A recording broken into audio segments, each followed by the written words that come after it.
Salutare și bine ați venit pe noul meu canal de YouTube dedicat fanilor LEGO. Eu sunt Robert și astăzi vă voi prezenta un model LEGO tehnic. Acest model Porsche 911 RSR conține 1580 de piese cu număr LEGO 42096. Pe cutie nu este inscripționat numărul de piese pentru că este o cutie europeană. Acest model l-am construit în trecut, va avea etichetele lipite deja, în cutie fiind cartea, etichetele și pungi nenumărătate.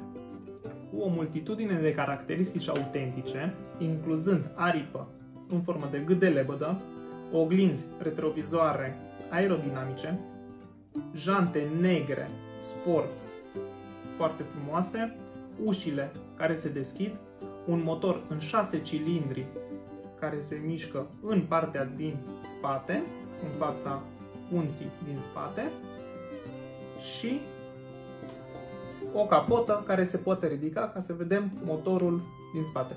Pe cutie mai avem o poză în care arată interiorul foarte bine detaliat, în care avem un stingător de incendii, spatele mașinii cu difuzor foarte mare, stopuri foarte bine detaliate și o poză cu modelul original cu puține detalii despre performanțele lui. Modelul măsoară 50 de cm lungime, 20 de cm lățime și 13 cm înălțime. Are o schemă de culori foarte frumoasă în combinație de alb, roșu și negru, suspensie independentă, un diferențial și harta imprimată pe ușa din stânga a șoferului de la Lacuna Seca. Este o mașină foarte frumoasă, model extraordinar de expus. După ce îl construim, o să încercăm să-l expunem într-un mod foarte frumos pe perete. Urmăriți, dacă v-a plăcut, un like, un share și ne vedem data viitoare. Să trecem la treabă. Bun, am pregătit piesele, am scos manualul, foarte gros. De la început intrăm direct în subiect, diferențial. Avem în total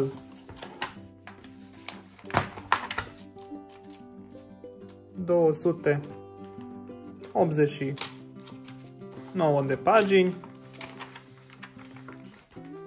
lista cu piesele și câteva imagini despre modelul adevărat plus modelul LEGO. Ușile care se deschid, harta imprimată pe ușa din stânga, volanul care se mișcă, suspensiile și motorul. Haideți să-l facem!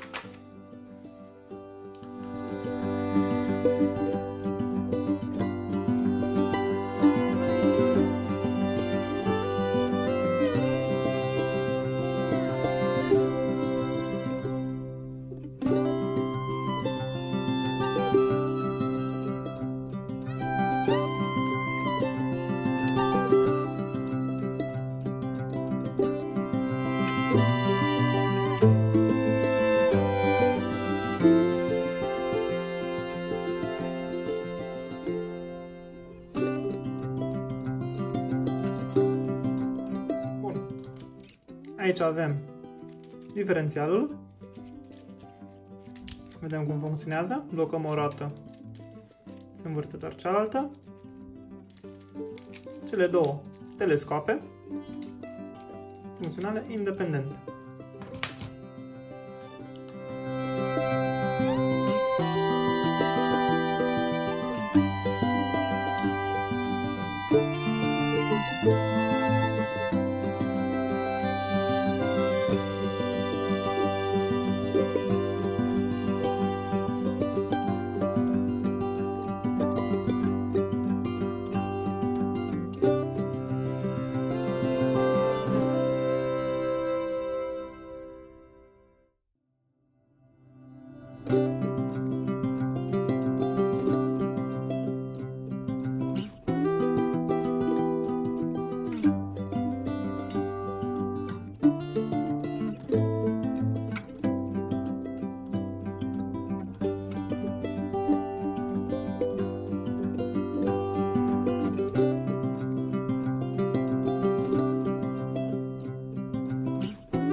Am făcut partea de jos a șasiului, partea din față, suspensiile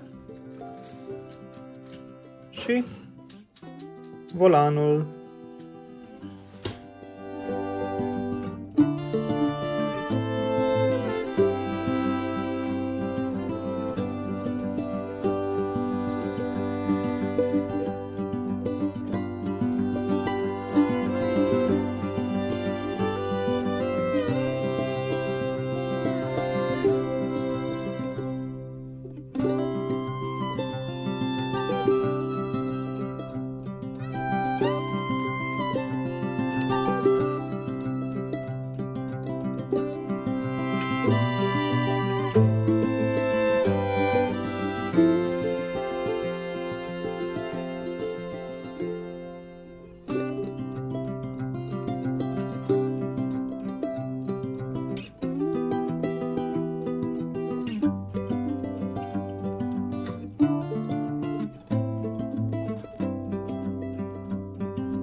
Am terminat construcția.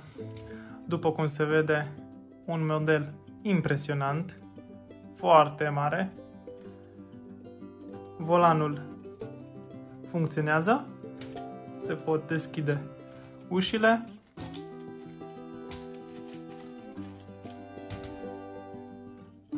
Capota din spate, să se vadă motorul funcționând.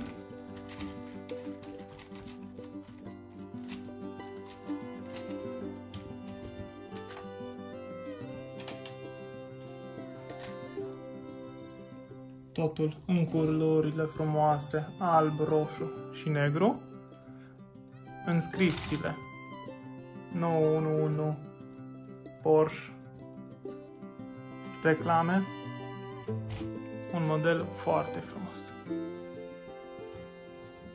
Merită cumpărat, construcție foarte, foarte bună pentru prețul la care este.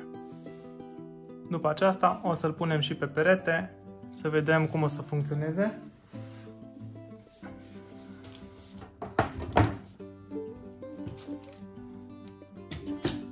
Ceva de genul.